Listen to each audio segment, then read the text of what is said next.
Boo. Hello. Hi. Did you miss me? No? What?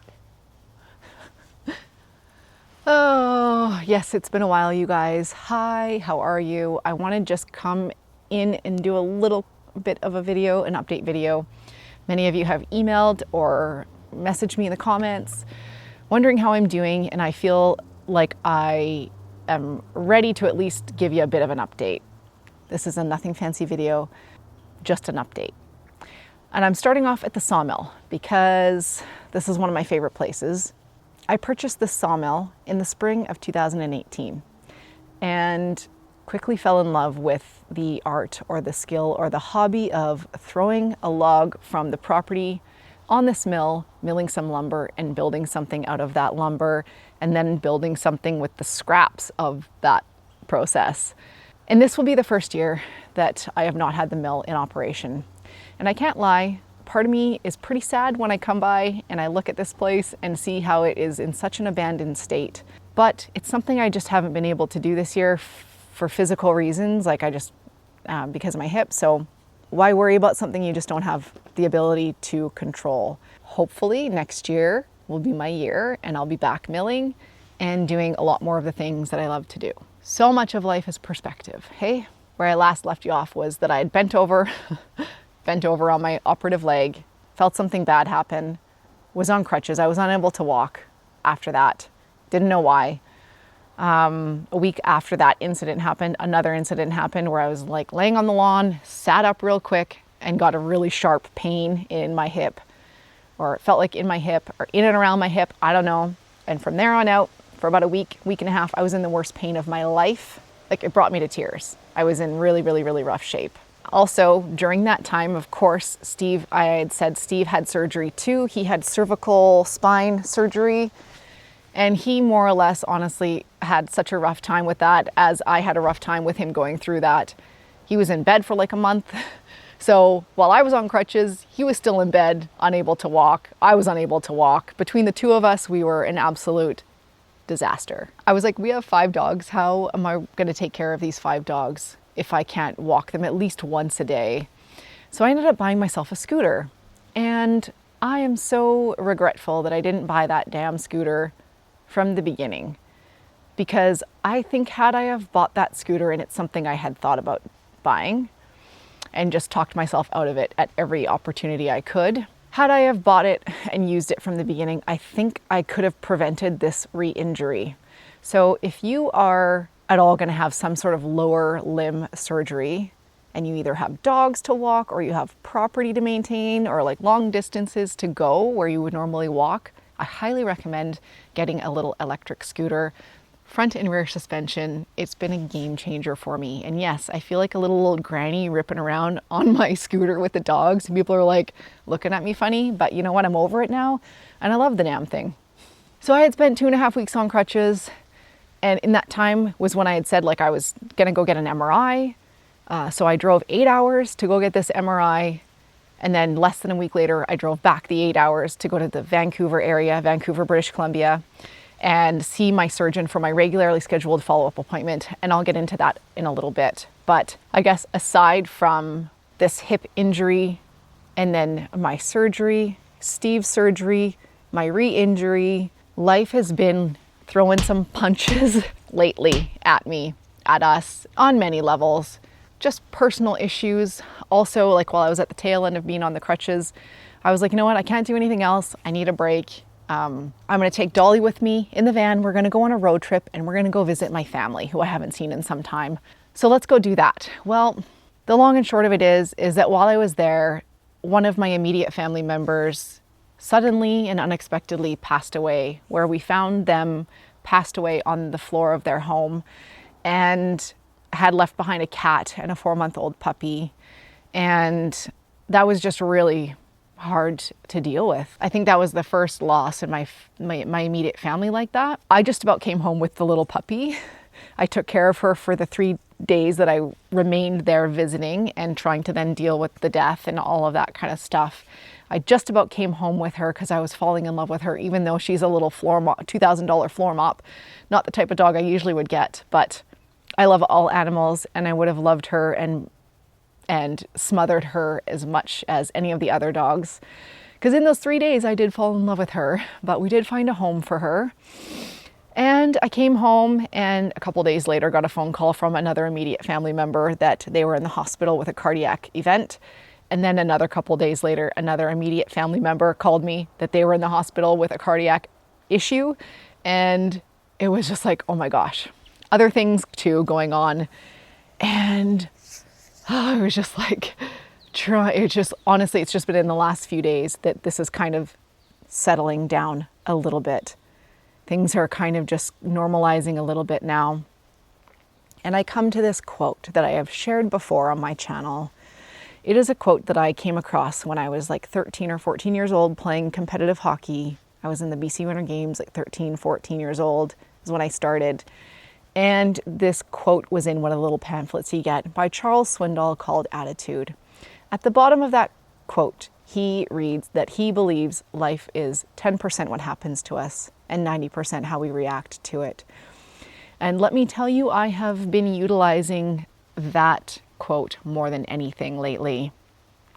And it's sort of like the way I process that is that we take the things that are happening to us, the things that we're going through, we take it and absorb it 10%, not 10%, but for 10% of the time that it's in our lives. And then we have to detach it so that we can look at it. Now that we've experienced it, we've felt it, we've understood it to a little bit of a degree, and now we can look at it and we can decide how we want to feel about it, how we want it to affect our life, impact our life, and how we would like to move forward in life now that this has happened and we can view this thing, right? So I've been doing a lot of that lately. It's such a helpful tool to be able to do that because I think all humans have this ability to choose how we want to perceive the things that are happening to us. We can't choose them happening to us or not, but we can choose how we react to them. So Philosophical Michelle is coming to an end, and we are going to go down to the creek, to the fort. I have a couple of envelopes of information that I will share with you and show you the little bit of work. I've been doing a little bit of work down at the creek. For a month, I didn't do anything because I couldn't do anything other than I can just barely walk. I'm just walking, but the last few days I've been like, okay, I think I can do a little bit of work in the fort, winterizing it, getting it kind of tightened up, buttoned up for the winter this year. So let's head on down there and I'll share some other things with you.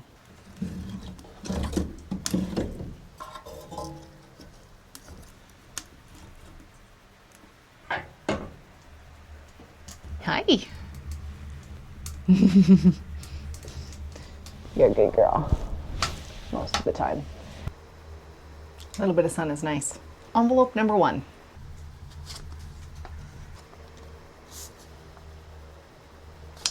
What did the doctor say? The main takeaways are number 1, that I have a mental problem, which I already know. Number 2, hang on a second. Glasses.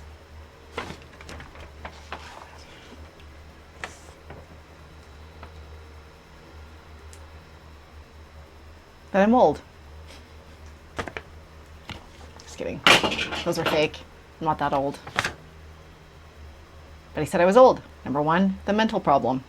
I already know I have a mental problem, but the way he said it was kind of funny. I was just explaining some of the things that I was doing, not telling him most of the things, but I was like, yeah, I was like biking because, well, at 9 weeks, I was starting to get more and more pain walking, so I thought I would bike instead to take the dogs out.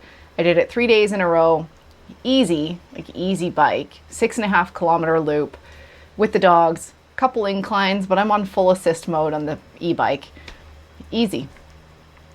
And that by the 3rd night, I was like, oh, I guess I'm getting kind of sore, so maybe I can't do that anymore. And when I went to see physio a few days later, they were like, oh yeah, we generally don't recommend doing anything more than 2 days in a row, any activity more than 2 days in a row. And he concurred to that, but I was like, well, no one told me that.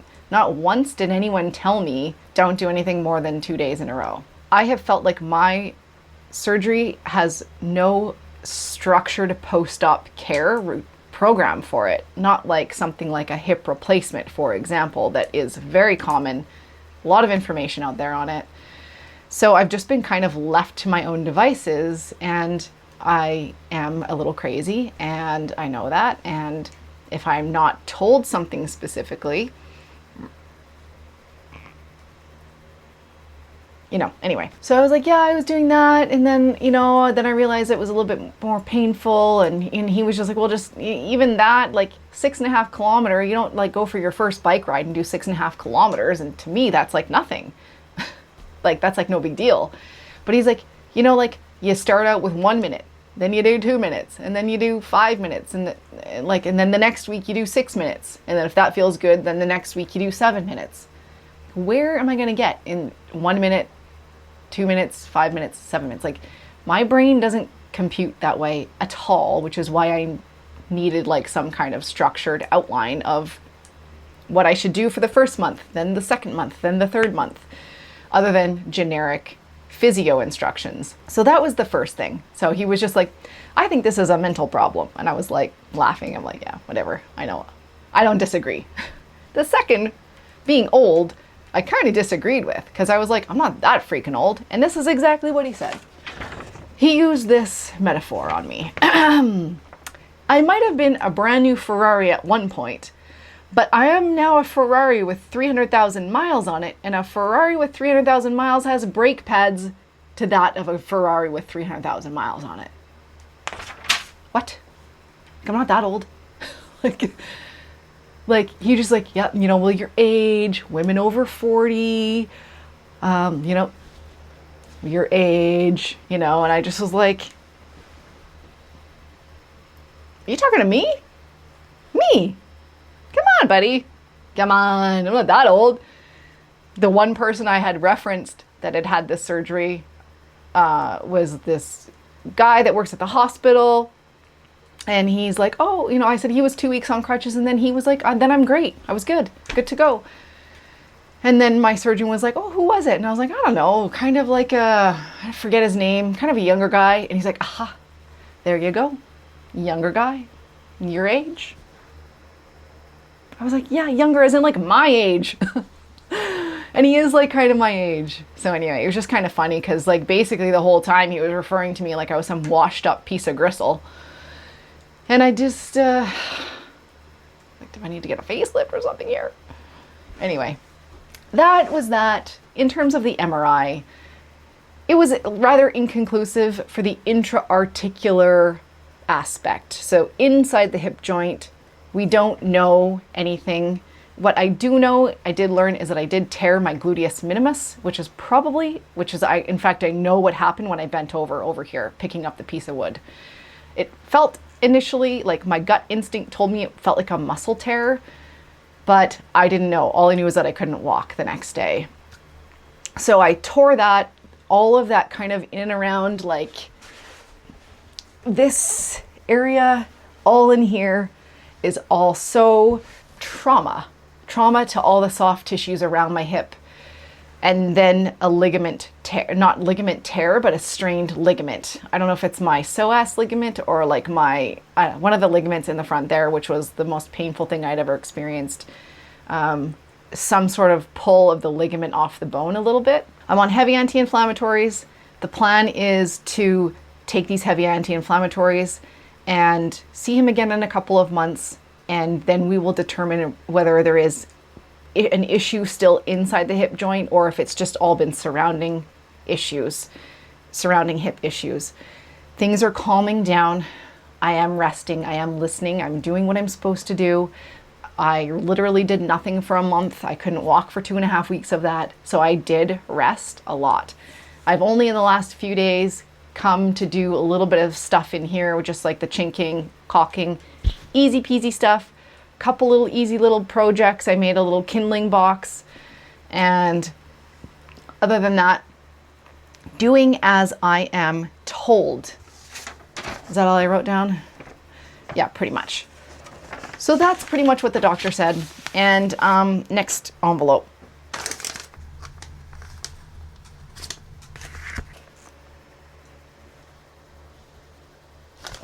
Wait, divorce papers, though. Shit. How did that get in there? Wrong envelope.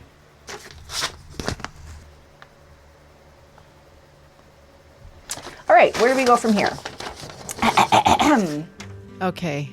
Unfortunately, seconds after that, my memory card ran out of storage. So I'm just going to carry on with a voiceover for this part.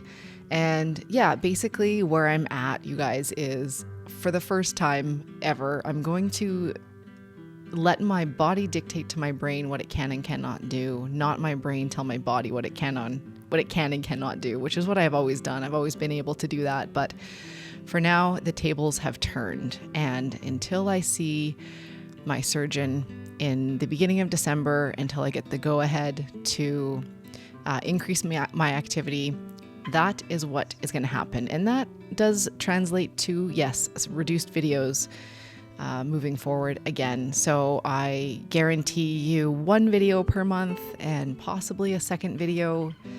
Maybe I might do, I don't know, an orphaned footage video or something like that, or a time-lapse video of old footage, or recap type video, plus one of present, current, up-to-date kind of something or other. But yeah, that's just how it has to be, you know? And I know probably a lot of you are thinking, well, just maybe stick to doing some smaller woodworking projects. And I've thought about that before, but the problem is that I don't have a workshop, and my tools are everywhere. I have tools in the carport, in the RV shelter, in the basement, and everything has to be pulled out into the snow or on the lawn.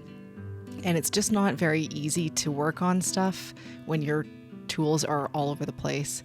Doesn't look like I'm going to get a workshop anytime soon, and at least if I stay here, if I find another property or something like that where I can have a workshop.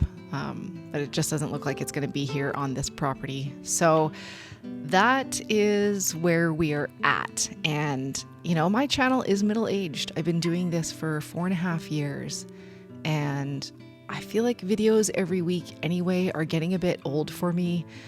Yeah, I maybe feel like I'm at a point anyway where I want to switch up what I do, change things up a little bit. Next year, I really want to come back full force and start my next cabin build, finish the cliff cabin. That was all that was supposed to happen this year, and it just didn't. So I do feel like I have a lot more to share with you guys here on YouTube. A lot more projects.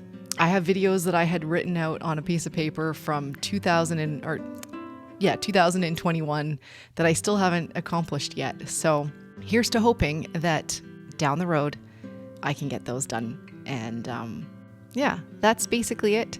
So I will see you guys in a couple of weeks. I think October 19th, I will have the next video out for you guys. And if you've stuck it out this long, thank you so much for watching.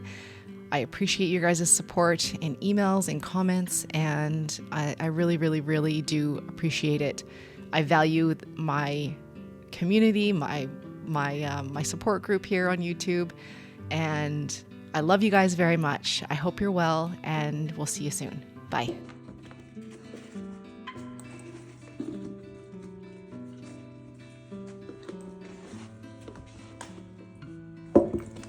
Here, I'll help you go.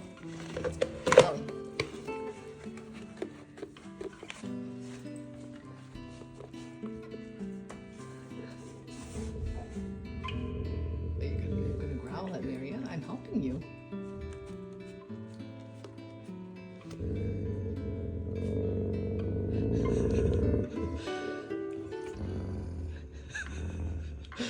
I'm helping you. I gave you that container.